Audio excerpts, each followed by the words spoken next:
So thanks for stopping by, everyone. Lots of cool talks, so thanks for picking mine. This is about Kickstarting Pine. It's an ambitious action-adventure game I'm making. My name is Matthijs. You can find me on Twitter at Matthijs with a Z, which is from back when I was 12 and cool. And at Twirlbound for all the good stuff on development for Pine. And I want to talk to you about how we use statistics and the psychology of statistics to keep our sanity in the worst month of our lives, and how we got through the preparation phase as well. So, who am I? Who am I to talk to you about this? Like I said, I work at Twirlbound. I co-founded the company in 2013, almost 4.5 years ago. We've been making games ever since, commercial products, always entertainment games. And we're with 6 people right now. We're working on Pine. I generally take care of the design and production of our games, which means that I think about what needs to be in the game, and then I think about who needs to do what in order to make that happen. I also do a bit of VFX and UI. So in all of our games, I tend to do all the 2D stuff. And next to that, I also did the early marketing for Pine, which in this case, with an emphasis on early, because I'm definitely not a marketing person, and I'm also not very good at it. But somebody needed to spread the word, obviously, and somebody needed to take care of the Kickstarter, so that was going to be me. So, Kickstarter. Who here has done a crowdfunding campaign themselves? That's 1, 2, all right. Who here is thinking of doing a Kickstarter campaign at some point? All right. That's quite a few, actually. And who here absolutely hates crowdfunding? Okay, that's a few as well. That's interesting. Yeah, that's a good mix. So, as you may know, crowdfunding and Kickstarter is all about preparation. It's a lot of preparation. We did about 8 months of that, which is a bit above the average, but we have several phases in it. And eventually we launched earlier this year on March 9, which was my birthday. It was a fantastic birthday, really great. And we did a lot of preparation, and most of the preparation time actually came from making a trailer. Because a lot of people will only see your trailer once they're, on the page. They will click the video and they will give it about 2 minutes before deciding whether to read on or not. So that trailer had to be really good, and it was really important that our vision was in there, that everything we needed to say was in those 2 minutes. So just to give you a general context of the game and of the Kickstarter as well, I'll show you that trailer.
Right, so that was going to be it. That was the trailer. After months and months of preparation, we did a render of the trailer every week, which is really interesting because we could really see the process.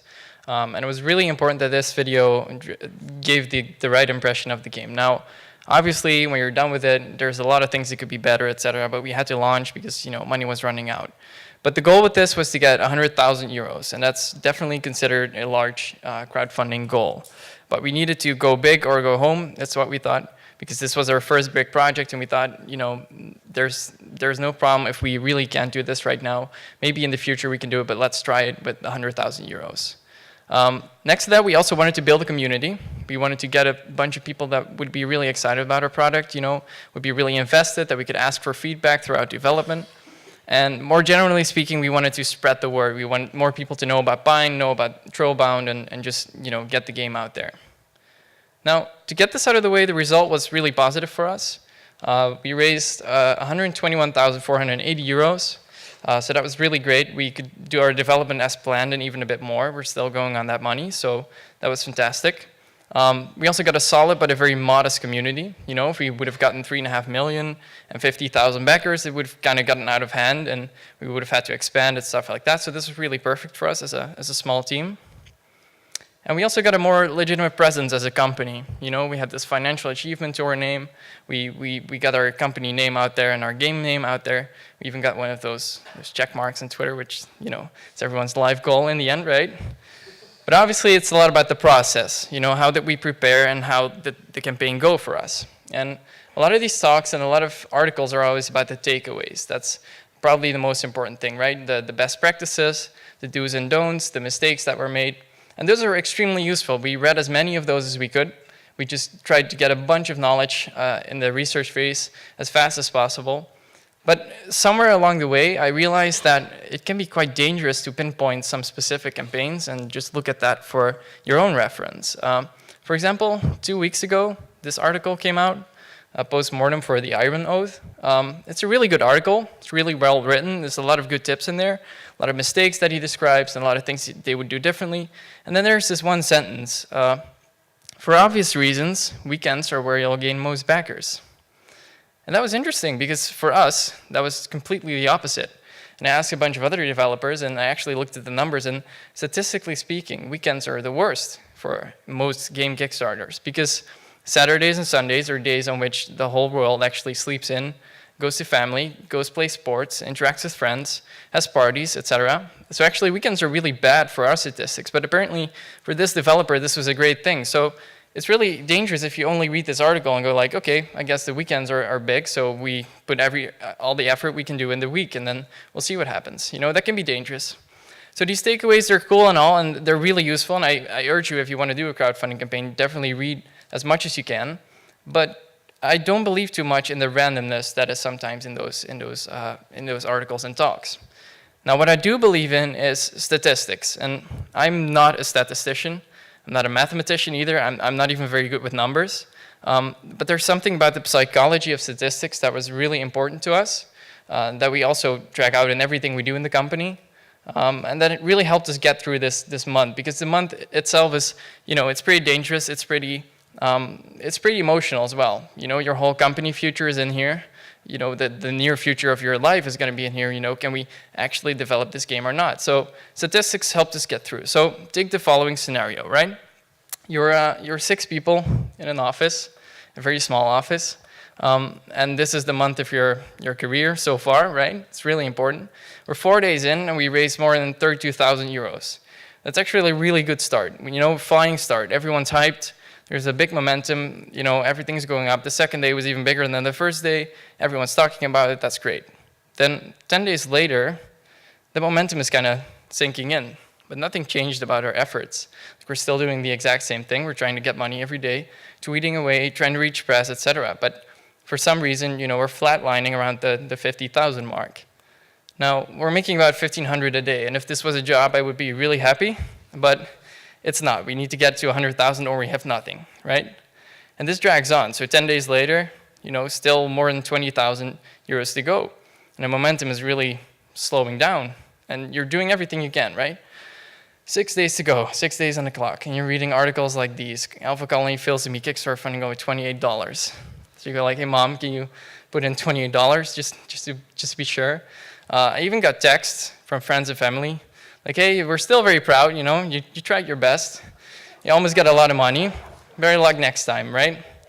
And this is not weird, because for 20 days, We haven't been making any money. We had a great start, but now it's really sinking in, like maybe we're not going to make this.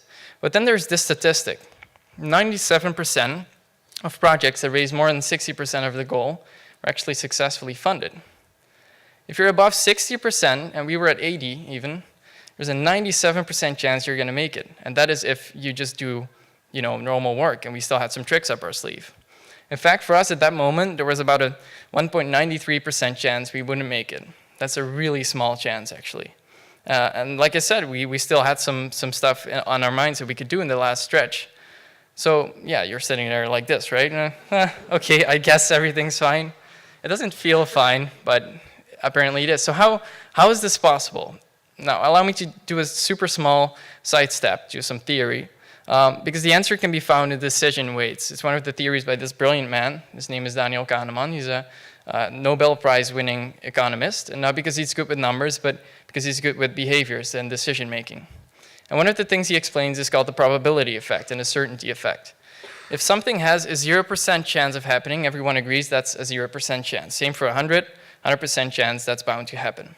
But if something has a 2% chance of happening, it actually feels like an 8.1% chance. Or at the other end of the spectrum, 99% feels like 91, or even 80% feels like 60%. That's a crazy dissonance between what it actually is statistically and what you feel is going to happen. So if you're there, 6 people, all your family and friends around you, reading these articles, your anxiety and your emotions start to just work really hard. So statistically, you're in a super good position, but in fact, the Kickstarter itself, it feels like you're going to fail. And this is really dangerous. We've seen Kickstarter campaigns pull the plug at crucial points in the campaign because they didn't know what was to come, or they didn't know how they were statistically doing. So definitely go read that book. It's amazing. It will really change the way you think about pretty much everything. It's really cool. So Kickstarter is really open about statistics, perhaps for that reason. I'm not sure. One of the things you can see here, this is just on their main statistics page. There's about 35,000 game campaigns that have been launched. 35.5% of that has a successful campaign, which is not too much. And there's about 650 active campaigns at any given time. That's quite a lot to compete with, right? But there's 2 of them. It gives us a lot of material to draw from as a company. If you're in the research phase, there's a lot of other campaigns to look at. What could we do best, and pick and choose from the right campaigns. And we looked at these 2 in particular. Deliver Us the Moon, maybe you guys know it. It's from a Dutch team. And Lost Ember, a German team. They also both wanted to go for 100,000 euros. They're very similar in team size. They're in the same geographical region. So what we did is just contact them. And it was actually more useful than any article I've ever read. Like, they gave really good tips on what it's like to have a campaign, and the things you should really watch out for. And they also could prepare us for some of the statistical things that I mentioned. Now, that's not the only help we got. At some point in the research phase, I found this guy called Ian Craig. He goes by the name of Lobster Sandu. I have his full consent to mention him here because he's pretty hard to find, but what he has been doing for the past 7 years is look at every single game Kickstarter campaign, just as a hobby, and put all the data in just hundreds of Excel sheets. It's really weird, I know, it sounds pretty crazy, but he does this for fun. And one of the things he made, for example, is a launch table from March to May 2017. And in it, he describes where the best days are to launch your campaign and when the best days are to end it. So he takes into account conferences and release dates and everything. So all we had to do is look at this table and see, okay, March 9, that's a good one, 33 days. April 4th, that's a great period, actually. Yeah. So the important thing here is that he used all these statistics, like these in the start of the campaign or this in the end of the campaign, where he tried to analyze what was happening to every single campaign. And he doesn't do this for us. He does this for everyone. For example, one of the things you can see here is the amount of backers in each reward tier. And what we could see here instantly was that the 181 was actually already sinking in after a few days. So, okay, maybe we should promote that one. Or at the bottom, you see a thing called unallocated funding on the left, which is sort of money that's in between reward tiers. And what we could discover there is that people were actually upping their pledge to different reward tiers to go, one step up.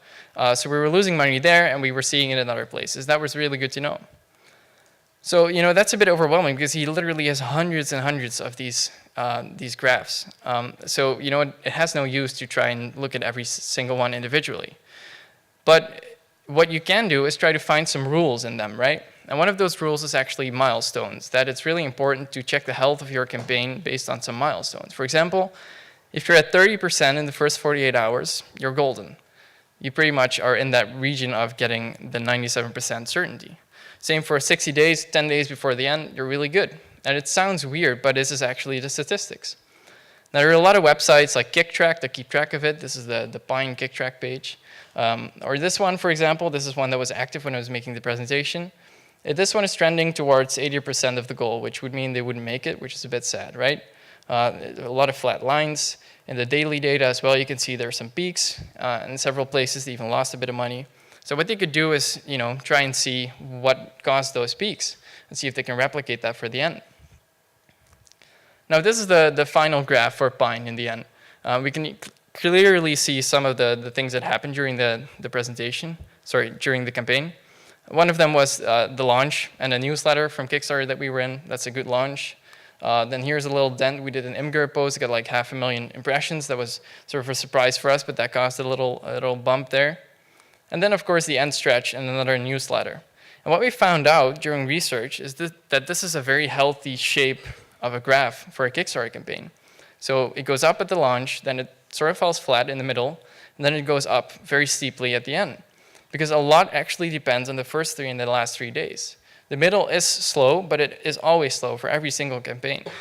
So even though everything feels like it's failing, this can actually mean that you're still going to make it pretty easily, because the launch needs to be good, and then your end will be good. This is the same graph from that Soulblight game, but then from a website called BackerKit that actually takes into account that end boost. And they predicted that they would actually make it, given the end stretch. And they did. They had 115%. They just reached their goal, all because that end stretch is so strong. And it's because people get the feeling like, oh, this is now or never. I should now put in money now, or else this game will be gone. So there's this really big morale boost at the end. And also, Kickstarter sends out emails 2 days before the end to people who click the Remind Me button. Stuff like that really adds up to this whole end stretch thing. That's really important. So try to see the rules and not the instances. It's good to look at all these campaigns, but it's even better to see sort of an overarching rule for all these things. Now, why would you do that? Why would you go about this so statistically? Well, firstly, it gives you great references during preparation. The Imgur album, for example, we got that from Lost Ember. That was a really great tip they gave us, and it worked out well. It also gives you something to hold on to. It's not a fun month, definitely not. It's a lot of work, both in preparation and during the month. And you can get pretty emotional at times, so this gives you something to hold on to, like maybe we're actually going to make it. And thirdly, it gives you knowledge of when to boost and when to hold back things. Because you can only do so much in a month. You have a few ideas. You have like a stack of ideas that you can try. But you can only put them in the right places, right? So if you know statistically a slow moment is coming up, you might want to utilize it then. All right, that's it.